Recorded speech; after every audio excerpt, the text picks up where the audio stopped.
Greetings all of you. Today we are going to continue the second part of lesson 7 from grade 10 Health and Physical Education lesson series.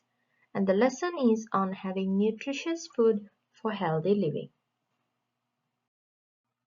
So first we are going to talk about the vicious cycle of nutritional deficiency. In the first part of this lesson, we talked about different types of nutritional deficiencies that we can have. And here we are going to talk about a vicious cycle. So in developing countries, poor nutrition can pass from one generation to the next. So suppose the mother is undernourished. That means a mother is malnourished. And then her baby is likely to be born underweight. And suppose this baby is a baby girl and she may experience poor growth leading to stunting and wasting during her childhood. So we talked about stunting and wasting in our previous lesson. And then like I said, if this child is a girl, she may grow up with nutritional deficiencies because she was born as an underweight baby in the first place, and she keeps on having long-term problems because of that. And then this girl becomes a mother one day, and then she also may give birth to an underweight baby, continuing the cycle. So this is what the vicious cycle of nutritional deficiency means. So what can be done to break this cycle? So the best way to stop this cycle is by improving the nutrition of girls during childhood and adolescence. So not only childhood but also during adolescence. So if the girl is a well-nourished person, she will grow into a healthy mother and give birth to a healthy baby, ensuring a stronger future generation. So that's how you break this vicious cycle of nutritional deficiency. In this slide, we are going to talk about the reasons for poor weight gain during pregnancy. So here what we mean by weight gain during pregnancy is that a woman who gets pregnant is supposed to gain a particular amount of weight during her pregnancy in order to give birth to a healthy baby, to make sure that the baby is not underweight or overweight, or the baby is born without any complications. And in Sri Lanka, for a Sri Lankan woman, she is expected to gain around 10 to 12 kilograms during her pregnancy. That is the normal weight gain during pregnancy, and it has to be for a woman who's been having a normal BMI during her pre-pregnant era, right? So that is what you mean by weight gain during pregnancy. And there are several reasons why a mother or a woman might not gain enough weight during her pregnancy. So one is maternal undernutrition. If you think about the term undernutrition, it comes up with two other terms, wasting and stunting. So maternal undernutrition could be one reason why the mother has not gained enough weight during her pregnancy. And the other one, number 2, is inadequate nutrient intake during pregnancy. That means the woman has not made sure that she has taken enough nutrients. We talked about different nutritional deficiencies. So maybe those nutritional deficiencies, and even other than that, she has to make sure that she gain enough macronutrients into her diet. So altogether inadequate nutrient intake. And then some types of illnesses develop during pregnancy, like diabetes, anemia, high blood pressure. These types of illnesses can also cause a poor weight gain. And also the last one is not receiving proper nutrition during childhood and adolescence. That means the woman as a girl has not received enough proper nutrition during her childhood and her adolescence. So these factors can become some reasons for poor weight gain during pregnancy. Let's look at some of the effects of low birth weight. If a newborn baby is weighing less than 2.5 kilograms, the baby is considered to have a low birth weight. And this can lead to delays in physical development, mental and social development of the child. So therefore it's important the baby is provided with proper care and nutritious food during the baby's growth. If not, the child may face frequent infections later in life and even during the early childhood and even before that. Poor physical growth, especially stunting and wasting, which are undernutrition conditions, and also delayed mental development, which can lead to poor school performances. Therefore, it's important that we stop the vicious cycle of nutritional deficiency. For that, we have to ensure both boys and girls, not only girls, but both boys and girls are provided with good nutrition so that they will help a healthier and more productive nation in the long run. So here you are looking at a certain figure showing the vicious cycle of nutritional deficiency. So as you can see here, it says the nutritional status of the mother before pregnancy, during pregnancy, and after pregnancy is really important because it's connected with the newborns and the infants' nutritional status. So suppose there's a mother having malnutrition problems, mostly undernutrition problems, and she gives birth to an underweight baby. And undernutrition in the early years, especially during the early childhood, it reduces the learning potential of the child and also reduces productivity of the child. And it also increases reproductive and maternal health risk if she's a girl. If the baby is a girl, that's going to cause reproductive and maternal health risk. So suppose this girl becomes a mother one day, and so loss of iron during menstruation. So she's menstruating and she loses iron from her body. Maybe she doesn't get any replacement as she's not taking enough nutrients to her body. And childbearing, if she becomes pregnant, it further risk of nutritional deficiency in women of a reproductive age. So if she becomes pregnant, that's going to be a bigger risk because it's going to be a risk for her as well as for the newborn baby, and she'll probably give birth to an underweight baby. So this is the vicious cycle of nutritional deficiency. Alright, so we are going to talk about some of the factors affecting nutritional deficiency. So what are these factors? They are food hygiene, age, health condition, environment, misconceptions about food and nutritional problems. We'll be talking about each of these topics separately and let's see how it goes. Alright, let's talk about the first factor, food hygiene. And first we're going to talk about how food hygiene can be defined.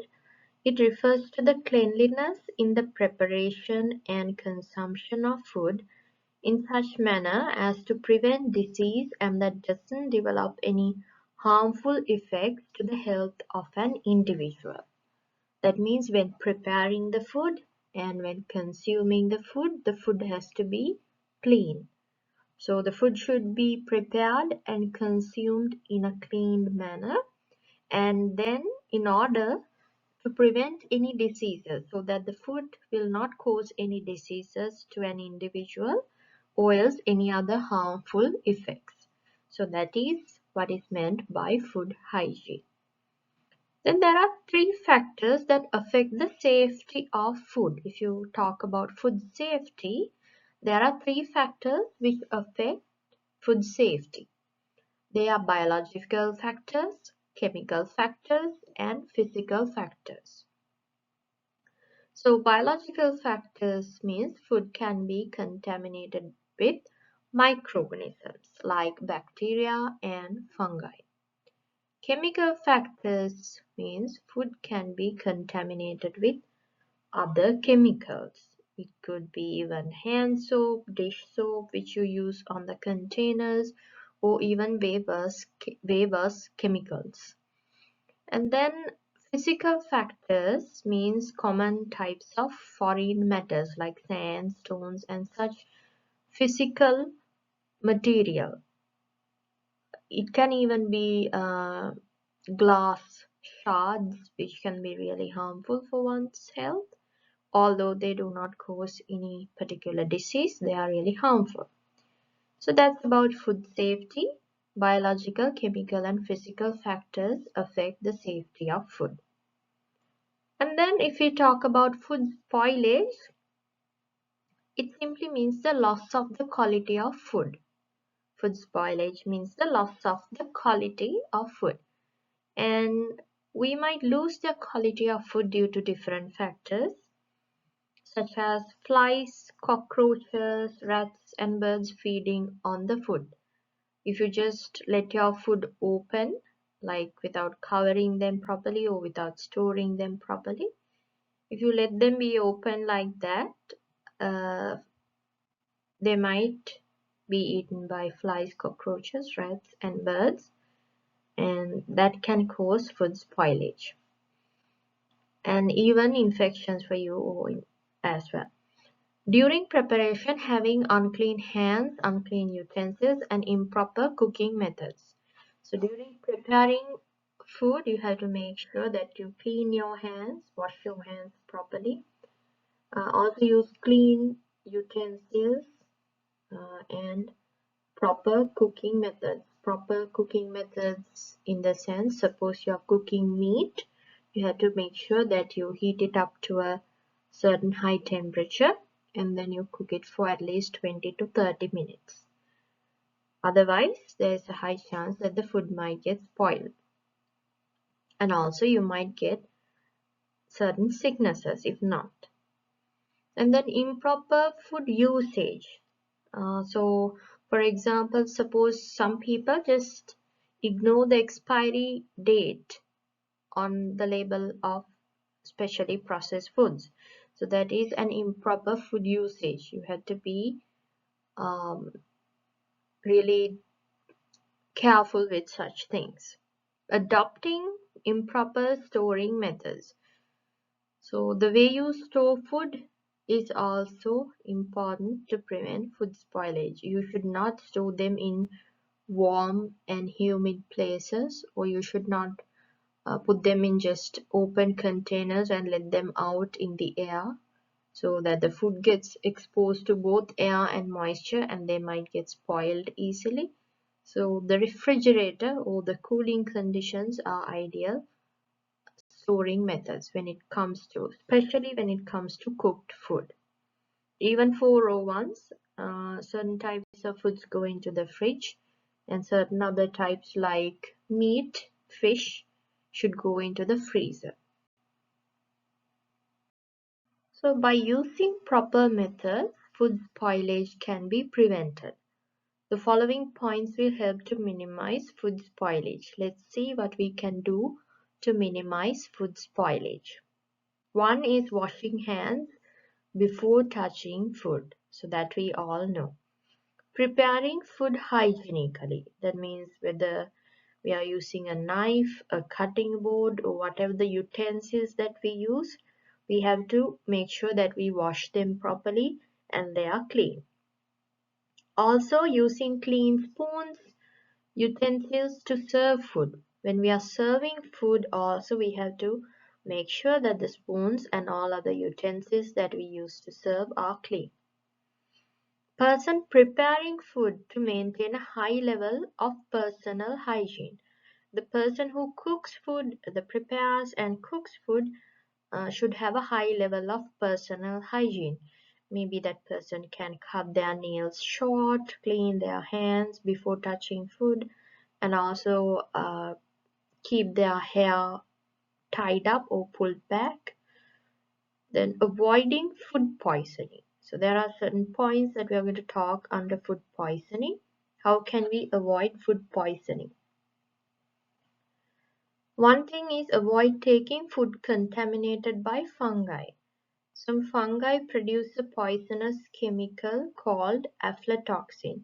So aflatoxin is a fungi which can be found in certain types of food like coconut, even coconut oil, and sometimes in peanuts. So make sure that you store these things. Now coconut oil, of course, you can't help because you get it once it's processed. But coconut, and if you have peanuts, make sure that you store them in dry environments and not in humid environments. Avoid taking potatoes with green colored skin. I think you might have seen this. So this green color is due to a poison named solanine, which develops on potatoes when they are exposed to sunlight.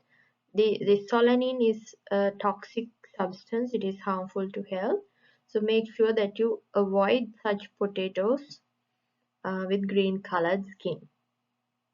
Also avoid using metal containers to store pickles. Pickles often have vinegar in them. Vinegar means acetic acid. Acetic acid can react with the metal, aluminium, either aluminium or iron, and can create substances which are harmful for our health. So we have to avoid using metal containers to store pickles.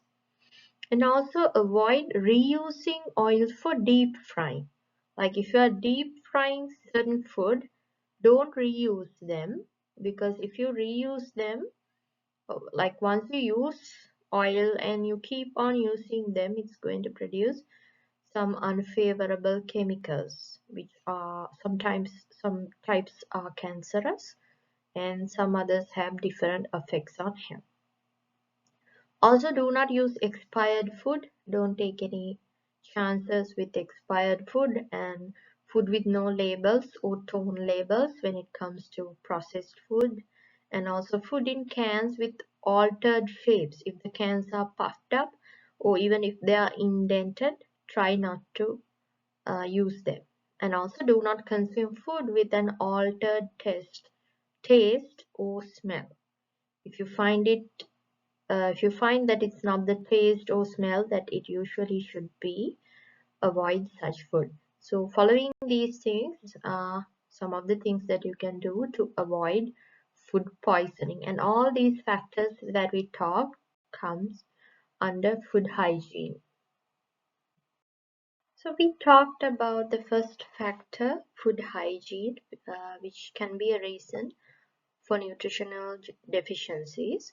And another factor is age. I have kind of simplified the content that you have in your book. So it is said that first 1,000 days of life are really important for future health. And baby should be given breast milk. It's compulsory to give them for the first 6 months. It should be their only food during the first 6 months, and after that it's okay to give them complementary food, but it's ideal if mothers can give their babies breast milk for at least up to 2 years. So breast milk is the best food for infants as it supports growth, brain development, and immunity. And then during adolescence, nutritional deficiencies in girls can lead to low birth weight babies in the future. We talked about this in the previous slide. And then when it comes to adulthood, so with less physical activity, we don't need that much energy rich foods. We don't need that much foods because we need only less energy to to get through the day. that is with less physical activity, but that doesn't mean that we should not get any physical activity. It's a must. Like, it's great if you can have some physical activity at least 30 minutes a day for like 5 days a week. It's important that you keep yourself active. But this means, like, if you are not spending a lot of energy, but if you keep eating a lot of food more than you need, that's going to make you obese or overweight. So that is what's meant by this point. And then important micronutrients like vitamin B12, vitamin C, riboflavin, folic acid, calcium, iron.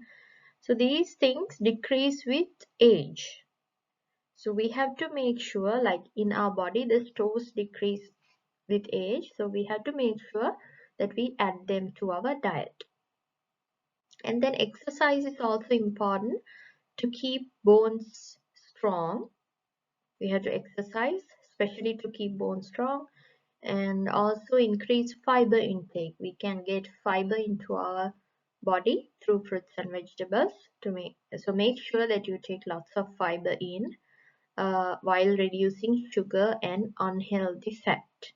Also maintain a healthy body weight with the correct BMI. If you don't follow these things, it can also be it can also result in nutritional deficiencies. So this is how age can impact nutritional deficiencies. Let's see how health condition can impact nutritional deficiencies. So diet should be adjusted based on health conditions. If somebody has anemia, that person should make sure that he eats iron-rich foods and also foods that help iron absorption. So go through our previous video, you might find more about this. And also worm infections. Worms can consume nutrients that you take into your body and cause deficiencies. So the best thing you can do is to control these worm infections. And then the importance of meals. Never skip breakfast, especially school children, because it can lead to poor concentration and undernutrition. And eat fresh fruits and vegetables to boost your immunity to fight against diseases. Avoid trans fats. Trans fats are found mostly in deep fried foods. So these trans fats harm our body and also cause us non-communicable diseases. Food intake should match physical activity. So make sure that you eat according to how much work or exercise you do. If we talk about environment as a factor, food habits vary based on the environment. For example, climate affects the food intake. In cold countries, that means the countries where they have a winter, people eat more to generate body heat. So that is also one of the factors affecting nutritional deficiencies. So the final factor that we are going to talk about, which can cause nutritional deficiencies, is the misconceptions about food and nutritional problems. So many people and many communities in the world have wrong beliefs about food selection and preparation. So lack of nutrition knowledge, one reason is that they don't have enough nutrition knowledge, or else they are misled by food advertisements shown in the TV or maybe on social media. And all these can contribute to nutritional problems as well. So here we have some common beliefs, misbeliefs. One is cool and heaty foods are bad for health. In Sinhala, we call them as Sitala Kama and Ushna Kama. So some people avoid certain types of food, saying that this is a heaty food, this is a cool food. No, this is considered a misbelief. There's nothing like that. Expensive foods are more nutritious. Some people believe that expensive, the more expensive a certain food is, it is more nutritious. That is also not true. And then soft drinks quench thirst better than water. Some people believe that soft drinks are a way better option to quench thirst than water. Like one might really feel like it is, but no, it's not. Water is the ideal way. Milk is a complete food. It's true that milk is a nutritious food, but you cannot take it as a complete food. Complete in the sense it is wholesome and have almost like all the nutrients that we need to fulfill through a diet. No.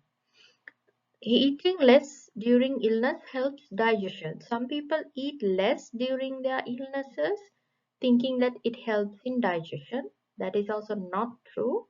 Even while you are ill, you have to make sure that you eat like an ordinary person.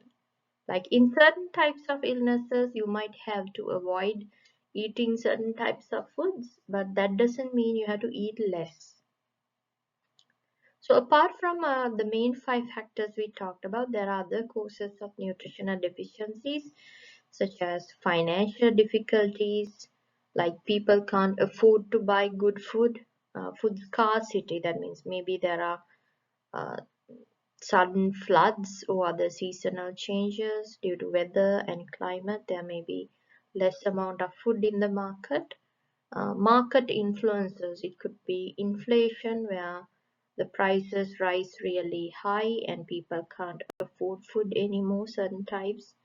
Lack of knowledge about nutrition. So these are the other causes of nutritional deficiencies.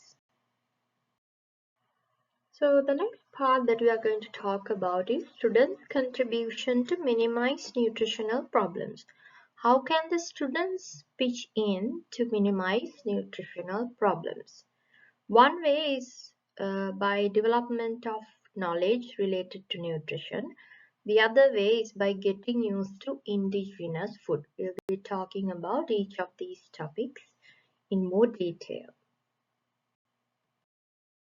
So when developing nutrition related knowledge, one way is developing the competencies relevant to nutrition. There are several ways how it can be done. One is different food habits in Sri Lanka. So people have various beliefs about food, and then there are advertisements which are misleading about nutritional value of certain types of foods. And therefore, students should be wise enough to evaluate what they see on TV and choose a balanced diet. And they also have to make sure that they maintain a proper BMI by eating the right amount of food. Balanced diet and proper meals. So eating 3 main meals a day is essential, should not skip the breakfast, and also follow the food pyramid and food plate guidelines to choose the right foods. So when you take the food plate, there's a certain amount, like about 1/3. It's ideal if you can have 1/3 of carbohydrates, 1/3 of fruits and vegetables, and another 1/3 for meat, fish, or eggs. Likewise, so you can follow the food plate guidelines and follow the food pyramid for a balanced diet. Other school nutrition policies. Students should be aware of school nutrition policies. They might have healthy food programs and so on. And the school canteens should offer healthy food options, and the canteen owners always should be encouraged to provide nutritious meals to students instead of deep fried foods and fast foods. Healthy food for school events, even when it comes to school events, if they can promote healthy food through the school functions, that is also great.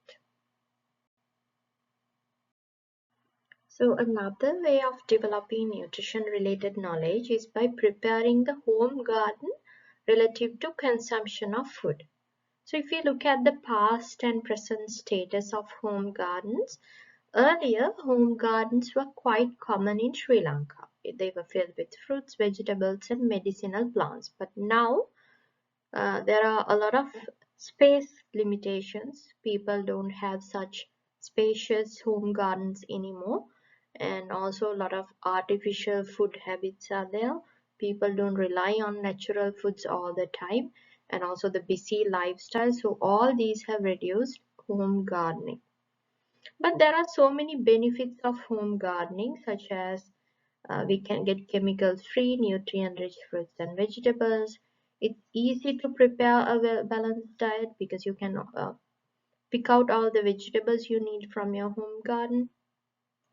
It also encourages recycling of organic waste. If you have any food waste coming out from your kitchen, you can compost them and add that compost to the home garden. So it's a great way of recycling organic waste.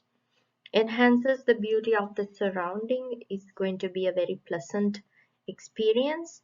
Also a productive way to spend leisure time and physical activity, mental well-being. Engaging in gardening is also considered as a low impact exercise. So it's a good physical activity and one can feel so satisfied and contented. So it improves mental well-being and also it saves money and has economic benefits as well. So what are the alternative methods for home gardening for people who do not have enough space to enjoy the benefits of home gardening? They still can grow crops, like they can have leafy vegetables in pots and drains, like as shown in the figure. Chilies and tomatoes can be grown in pots, and if they have like a home garden, if it's possible, timber trees can be grown along the boundaries. Using organic manure, compost bins can be built in urban areas, bins like this, and in rural areas they can go for compost pits. And then other eco-friendly methods, implementing biogas units, collecting rainwater for gardening, engaging in small scale animal farming. So these are also very eco-friendly methods and they can be followed even for those with limited space. So the other way of how students can minimize nutritional deficiencies is by getting used to indigenous food. Indigenous food means foods which are more local, which are native to a particular country or a region. So there are some benefits of consuming natural foods, these natural indigenous foods. So these fresh local foods that we have, they are high in nutrient content, and also home gardening supports organic eating and reduces exposure to harmful chemicals. That means if we can eat food coming from a home garden, they are organic and they are not having any kind of harmful chemicals. And it is also more economical because you just have to spend for the fertilizers maybe and soil and seeds and that's all. So it is economical and it is also a very fresh solution. And then using natural flavors in cooking. So instead of using artificial flavors, there are enough local ingredients which can improve both taste and health benefits like garlic, rampe, carapincha, tamarind, coriander, vinegar, and especially coconut vinegar, which are like if we can get them in naturally produced amounts, because there's artificial vinegar as well, so it can improve taste, color and appetite. And spices also a great uh, option for natural flavors. They also offer medicinal properties and contribute to our overall well-being. So instead of artificial colors, one can go for natural colors in food preparation, like this red, beetroot, blue butterfly pea flower, that means nil katerolu, green, they can use melon skin or the capitan leaves, and yellow, one can use mango, orange for white cucumber. So there's also the role of dairy that we have to talk about in local nutrition. Milk and dairy products are widely available and they also provide high energy. There's something called pasgo rasa, if you have heard of it. It's like, in English we can say the 5 products of the cow. So it's a traditional nutritious combination of milk, ghee, butter, whey and curd. So these 5 products are known as pasco rasa. So it is a great source of nutrition, and these dairy products, they contribute to overall health and well-being. So by incorporating all these natural and local foods into our daily meals, we can enjoy better nutrition, improved taste, as well as long-term health benefits. So that brings us to the end of the lesson. Thank you very much for listening. This has been a lengthy session, I know, but there's one more part of the lesson to go.